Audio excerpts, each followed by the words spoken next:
बच्चों को हमारे YouTube चैनल में स्वागत है। पिछली क्लास में हमने सभी संसाधनों का वर्गीकरण, संसाधन किसे कहते हैं, संसाधन संरक्षण के नियम, पूरा डिटेल से इसका परिभाषा सहित समझा दिए थे। आज इस चैप्टर से संबंधित कुछ प्रश्न जो इसका एक्सरसाइज है उसको हल कर रहे हैं। सभी लोग पेज नंबर 12 किताब का पेज नंबर 12 निकाल लेना है। इसमें ऑब्जेक्टिव कुल मिलाकर 5 हैं। 5 ऑब्जेक्टिव का बारी बारी से हल करते हैं। सबसे पहले नंबर 1 ऑब्जेक्टिव है, कोयला किस प्रकार का संसाधन है। कोयला किस प्रकार का संसाधन है। ऑप्शन ए अनवीकरणीय, बी नवीकरणीय, सी जैव, डी अजैव। तो इनमें से कौन सा सही होगा। अनवीकरणीय, नवीकरणीय, जैव, अजैव, चारों में कोयला कौन सा संसाधन है। अनवीकरणीय या नवीकरणीय, दोनों में देखना है। पहले ये समझना है कि अनवीकरणीय किसे कहते हैं और नवीकरणीय किसे कहते हैं। तो कोयला को अनवीकरणीय में रखें। क्यों? क्योंकि एक बार जिसे उपयोग करने के बाद पुनः उपयोग नहीं कर सकते हैं, वैसे संसाधन जिसे एक बार उपयोग करने के बाद दोबारा उपयोग नहीं कर सकते हैं, उसे अनवीकरणीय संसाधन कहते हैं। एक का ए होना चाहिए, अनवीकरणीय। क्वेश्चन नंबर 1 में टिक लगाना है ए, अनवीकरणीय। अब है प्रश्न संख्या 2, सौर ऊर्जा निम्नलिखित में से कौन सा संसाधन है। बताए थे सौर ऊर्जा क्या है, एक नवीकरणीय संसाधन है। इसे एक बार उपयोग करने के बाद उसे पुनः उपयोग कर सकते हैं। इसमें ऑप्शन है मानवकृत, पुनः पूर्ति योग्य, अजैव और अचक्रीय। मानवकृत मीन्स मानव द्वारा बनाया गया। सौर ऊर्जा तो मानव द्वारा बनाया नहीं गया है, ये ऑप्शन गलत है। नंबर बी में विचार करते हैं, पुनः पूर्ति योग्य, अर्थात एक बार उपयोग करेंगे दोबारा हम उपयोग कर सकते हैं। तो ऑप्शन बी होगा पुनः पूर्ति योग्य। 2 का आंसर बी, पुनः पूर्ति योग्य। क्वेश्चन नंबर 2 का आंसर होगा पुनः पूर्ति योग्य। अब है तट रेखा से, नंबर 3, तट रेखा से कितने किलोमीटर क्षेत्र सीमा अपवर्जक आर्थिक क्षेत्र कहलाता है। तट रेखा से कितने किलोमीटर क्षेत्र सीमा अपवर्जक आर्थिक क्षेत्र कहलाता है। तो आर्थिक अपवर्जक क्षेत्र का परिभाषा किताब में बोले थे, देख लेने के लिए क्या था, किसी देश की तटरेखा से 200 किलोमीटर तक की दूरी को, 200 किलोमीटर तक की दूरी के क्षेत्र को आर्थिक अपवर्जक क्षेत्र कहते हैं। किसी भी देश के समुद्र तट रेखा से 200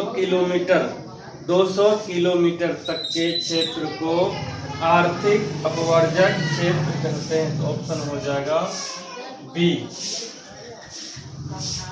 200 nm। अब है नंबर 4, डाकुओं की अर्थव्यवस्था का संबंध है। डाकू जैसे चोर लुटेरा हो, डाकू क्या करे, संसाधन संग्रहण से अर्थव्यवस्था क्या संबंध है। संसाधन का संग्रह तो करेगा नहीं, संसाधनों का अनियोजित विदोहन से, संसाधन के नियोजित दोहन से, इनमें से कोई नहीं। 4 ऑप्शन है, तो सबसे सटीक आंसर क्या होगा, संसाधनों के अनियोजित विदोहन से। क्योंकि डाकू का मतलब यहाँ है संसाधन को हम लोग इस्तेमाल कर रहे हैं उसको किस तरीके से कर रहे हैं। अनियोजित, इसका कोई नियोजन नहीं है कि अगले साल कैसे करेंगे, अभी किस तरह से उसका उपयोग करना है कि भविष्य में भी बचा रहे। तो इसके लिए हमें ऑप्शन बी 4 नंबर का बी लिखना है। आंसर होगा संसाधनों के अनियोजित विदोहन से, संसाधनों के अनियोजित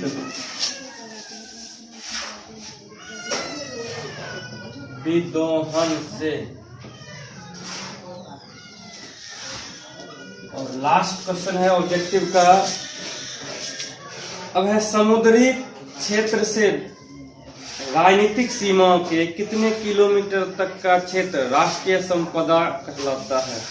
राष्ट्रीय संपदा के अंतर्गत 19.2 किलोमीटर, 19.2 किलोमीटर तक के क्षेत्र को राष्ट्रीय संपदा के अंतर्गत आते हैं। नंबर 5 का ऑप्शन होगा 19.2। इस तरह से 1 2 3 4 5 ऑब्जेक्टिव था इसमें।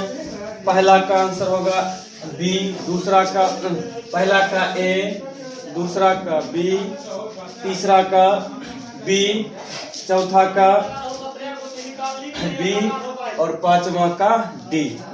ये सारे ऑप्शन और इसका जो आंसर है बोर्ड पर लिख दिए हैं। अब है लघु उत्तरीय प्रश्न। लघु उत्तरीय में कुल 5 प्रश्न हैं। पहला क्वेश्चन शुरू करते हैं।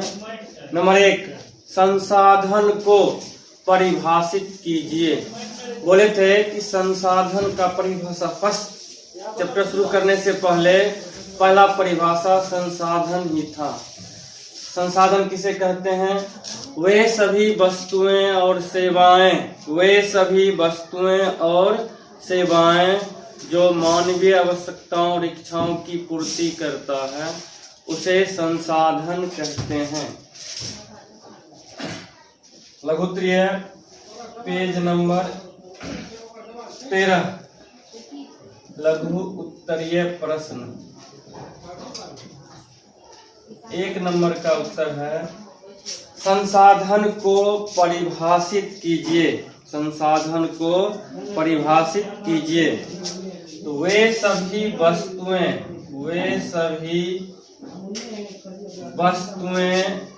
एवं सेवाएं जो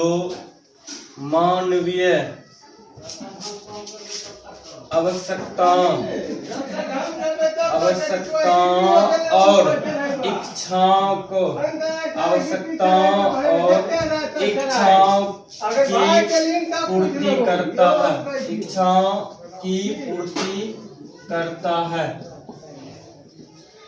देखो, वे सभी वस्तुएं एवं सेवाएं जो मानवीय आवश्यकताओं और इच्छाओं की पूर्ति करता है उसे संसाधन कहते हैं।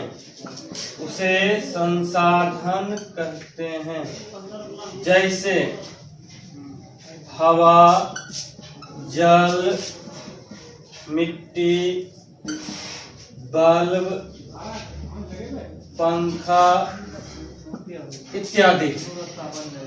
वे सभी वस्तुएं एवं सेवाएं जो मानवीय आवश्यकताओं और इच्छाओं की पूर्ति करता है उसे संसाधन कहते हैं। जैसे हवा, जल, मिट्टी, बल्ब, पंखा इत्यादि।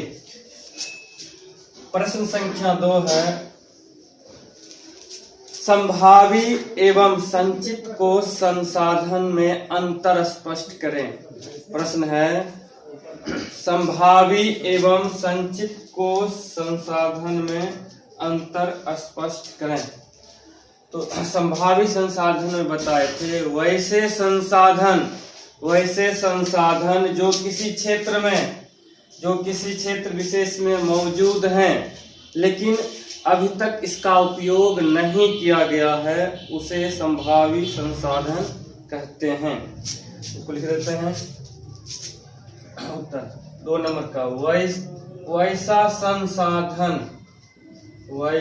संसाधन जो किसी विशेष क्षेत्र में मौजूद हैं, जो किसी विशेष क्षेत्र में मौजूद हैं, लेकिन इसका अभी तक उपयोग नहीं किया गया है,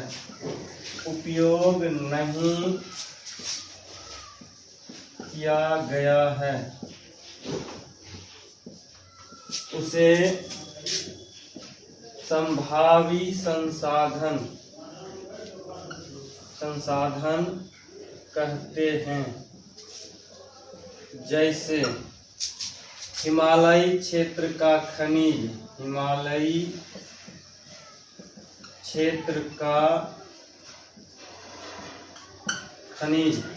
इसके अलावा राजस्थान में पवन ऊर्जा और सौर ऊर्जा।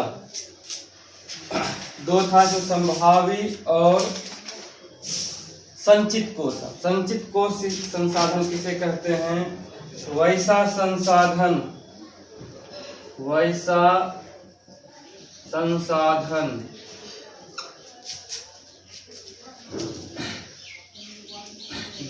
जो उपलब्ध तकनीक के आधार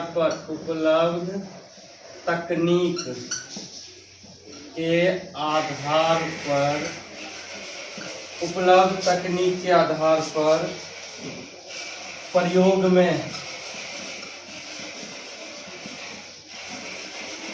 में लाया जा सकता है, लेकिन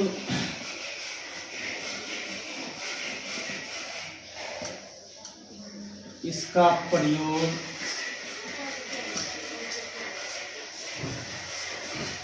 अभी तक नहीं किया गया है।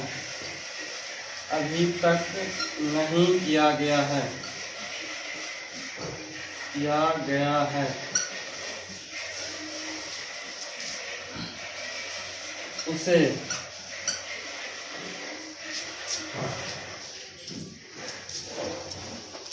संचित कोष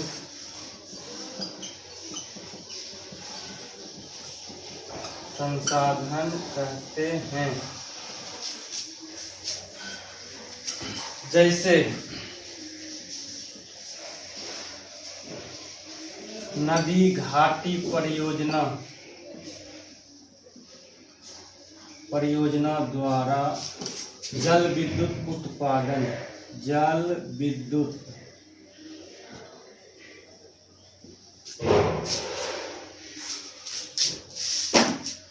फिर से 1 नंबर प्रश्न है, संसाधन किसे कहते हैं?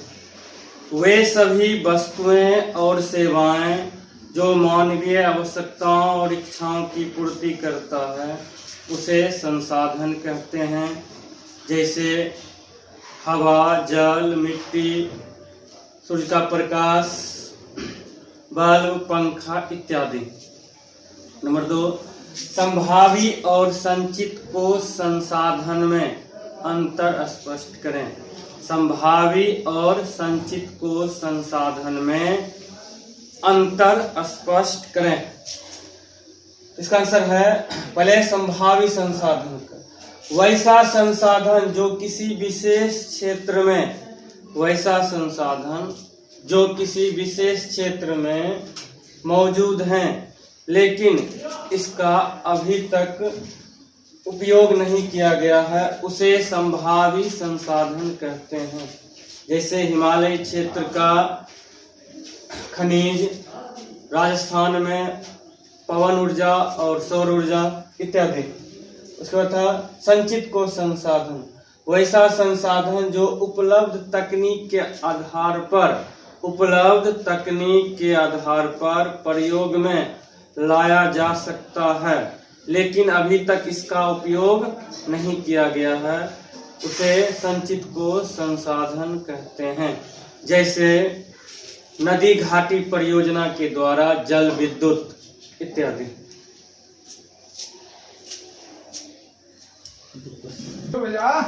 प्रश्न संख्या 3 है। प्रश्न नंबर 3 में संसाधन संरक्षण की उपयोगिता का वर्णन करें। सबसे पहले संसाधन संरक्षण क्या है? संसाधनों का विवेकपूर्ण इस्तेमाल, संसाधनों का विवेकपूर्ण इस्तेमाल करना ही संसाधन संरक्षण कहलाता है। तो यहाँ संरक्षण क्यों आवश्यक है? हम समझ गए कि विवेकपूर्ण है, ज्यादा बर्बादी नहीं करके इसका उपयोग करना है, जितना जरूरत भर है उतना ही उपयोग करना संरक्षण कहलाता है। सब आजकल सभी चीजों का संरक्षण किया जाता है, ऊर्जा संरक्षण, जल संरक्षण, उसी का पूरा हो गया है, सभी का हेड एक तरह से इसमें सभी चीज आ जाते हैं। ऊर्जा, जल, संसाधन संरक्षण क्यों आवश्यक है? तो संसाधन बोले थे मुख्य रूप से 2 प्रकार के होते हैं। संसाधन 2 प्रकार के होते हैं, प्राकृतिक और मानवीय या मानवकृत। तो संसाधन चाहे प्राकृतिक हो या मानवीय, संसाधन चाहे प्राकृतिक हो या मानवीय, सभी संसाधन मानव के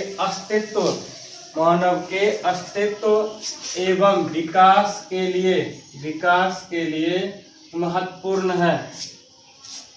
इनका अंधाधुंध उपयोग से अनेक समस्याएं उत्पन्न हो गई हैं। इनका अंधाधुंध उपयोग से अनेक समस्याएं उत्पन्न हो गई है। संसाधनों का अविवेकपूर्ण इस्तेमाल से सामाजिक, आर्थिक तथा पर्यावरणीय समस्या उत्पन्न हो गई है। अतः इन समस्याओं के समाधान के लिए संसाधन संरक्षण आवश्यक है, जिससे भविष्य में भी संसाधन उपयोगी बना रहे। तो समझ गए संसाधन का संरक्षण क्यों जरूरी है। संसाधन चाहे प्राकृतिक हो या मानवीय, दोनों के दोनों मानव के अस्तित्व और विकास के लिए महत्वपूर्ण है। ऐसा माना जाता है जिस देश में ज्यादा संसाधन अधिक मात्रा में वह ज्यादा विकसित हो जाता है, संसाधन अधिक होने से वह जल्दी तरक्की करता, वह देश हो या परिवार हो। किसी परिवार में सब संसाधन पहले से उपलब्ध है तो वह परिवार ज्यादा विकसित करता और जल्दी कर जाता है। हमारे राज्य बिहार में प्राकृतिक संसाधनों की काफी कमी नहीं के बराबर है, तो विकास करने में काफी समय लग रहा है। हमारे पड़ोसी राज्य झारखंड है, वहाँ प्राकृतिक संसाधनों का भरमार है, वो ज्यादा विकसित है। तो मानवीय हो या प्राकृतिक, दोनों ही संसाधन मानव के विकास और उसके अस्तित्व के लिए आवश्यक है। यदि इसका अंधाधुंध उपयोग करेंगे तो अनेक समस्याएं उत्पन्न हो जाएगी। जैसे वर्तमान स्थिति जो उत्पन्न हुई है वह संसाधनों का अविवेकपूर्ण इस्तेमाल ही है। इससे अनेक पर्यावरणीय समस्या उत्पन्न हो जाती, जैसे पेड़ों की कटाई करने से ऑक्सीजन की कमी होने लगी है, ओजोन परत में क्षय होने लगा है, भूमंडलीय तापन बढ़ गया है। तो इसका अंधाधुंध उपयोग करने से अनेक समस्याएं उत्पन्न हो रही है। इसके अंधाधुंध उपयोग के कारण सामाजिक, आर्थिक और पर्यावरणीय समस्या उत्पन्न हो गई है। पर्यावरणीय समस्या के अंतर्गत अभी देख रहे हैं जो स्थिति है, ऑक्सीजन की कमी है, शुद्ध हवा नहीं हम लोग मिल पा रहा, शुद्ध जल नहीं मिल पा रहा है। सारा जिम्मेवार कौन है? हम लोग हैं, क्योंकि हम लोग इसका अंधाधुंध दुरुपयोग किए हैं। जरूरत पड़ा पेड़ों का अंधाधुंध कटाई किए हैं। नदी है, उसमें गंदे नालियों का पानी आसानी से प्रवाहित कर देते हैं। जो हमारे घर का पूरा कचरा है, करकट है, सबको नदी में प्रवाहित कर देते हैं। बिना सोचे समझे कि उससे क्या साइड इफेक्ट या उसका क्या हानि होगी, बिना सोचे समझे हम बाहर फेंक देते हैं। जो अभी समस्याएं हैं उसको हम भुगत रहे हैं। इससे क्या होता है, सामाजिक, आर्थिक और पर्यावरणीय तीनों प्रकार की समस्याएं उत्पन्न हो रही हैं। इन समस्याओं के समाधान के लिए संसाधन संरक्षण आवश्यक है, जिससे कि भविष्य में भी इसका उपयोग कर सके। मान लिया जाए वर्तमान समय में हमें गाड़ी की आवश्यकता है, ईंधन के रूप में पेट्रोल। अभी मान लिया अंधाधुंध उपयोग कर लिए तो भविष्य में पेट्रोल पूरा समाप्त हो जाएगा, तो आगे भी नेक्स्ट जनरेशन को भी तो गाड़ी की आवश्यकता होगी, आने जाने के लिए व्यवस्था चाहिए, तो वहाँ पेट्रोल लगभग समाप्त हो जाएगी। तो इस स्थिति में उन लोगों के लिए गाड़ी उपयोगी बना नहीं रहेगा। तो इस तरह से इसका उपयोग करना चाहिए कि आने वाले पीढ़ी के लिए भविष्य में भी यह उपयोगी बना रहे। आवश्यकता के अनुसार इसका उपयोग करना चाहिए। अतः संसाधन संरक्षण भविष्य में उपयोगी बना रहे, इसके लिए आवश्यक है कि संसाधन का संरक्षण किया जाए। प्रश्न संख्या 3।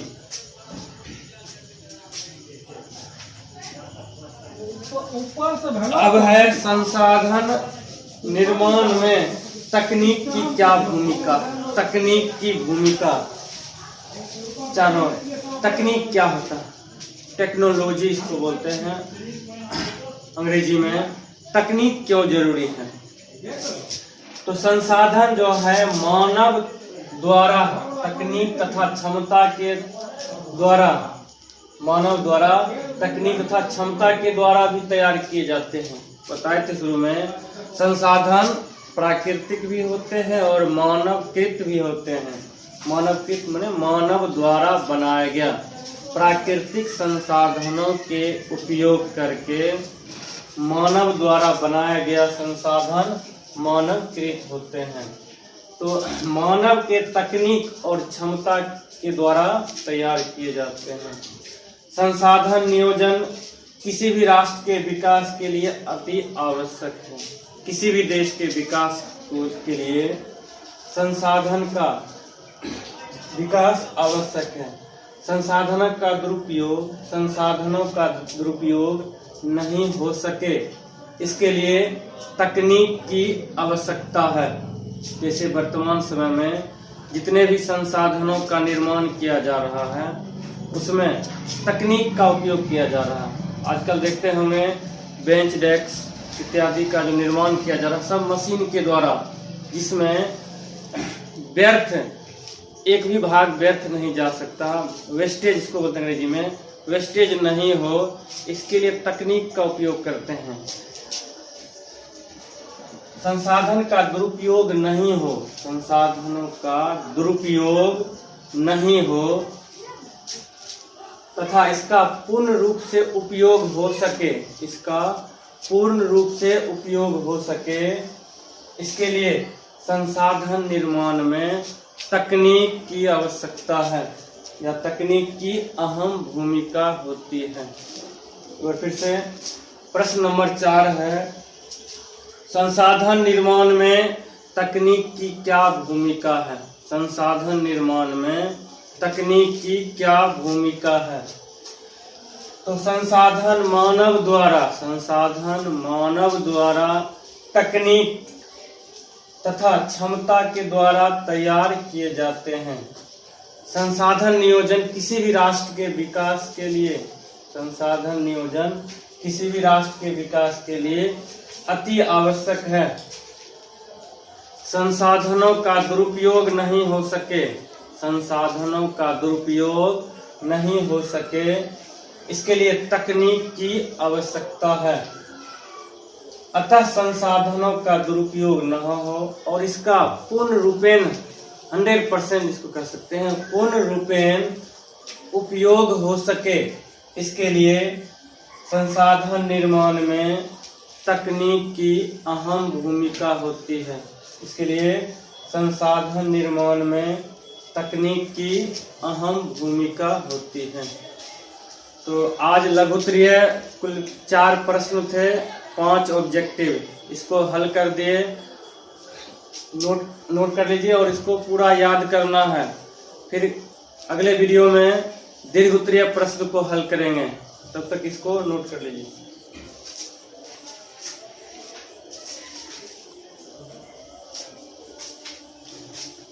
और एक बार फिर से याद दिलाना चाहते हैं, जो भी छात्र एवं छात्राएं अभी तक नहीं जुड़े हैं हमारे YouTube चैनल से, तो एक बार सभी को सूचना दे दीजिए, सबको इससे जोड़िए, क्योंकि अब सब विषय पूर्ण रूपेण शुरू हो गया है। तो हमारा चैनल का नाम है प्रेम सर अलौली। उसके लिए आज व्यवस्था भी किया गया है, उसमें जाके वीडियो में प्ले लिस्ट भी दिया गया है। वहाँ पर जो छूट गए हैं मतलब आज से जुड़ रहे हैं, उसके लिए प्ले लिस्ट तैयार है। वहाँ पर 1 2 3 4 ऐसे करके 9 या 10 दोनों के लिए सीरियल नंबर है। आप जो जिस क्लास को अटेंड नहीं कर सके हैं, पुनः उसका नंबर क्लिक करके उसको हम देख सकते हैं। हमारा चैनल है प्रेम सर अलौली, इसको एक बार फिर से सब्सक्राइब कर देना है और लाइक करना है।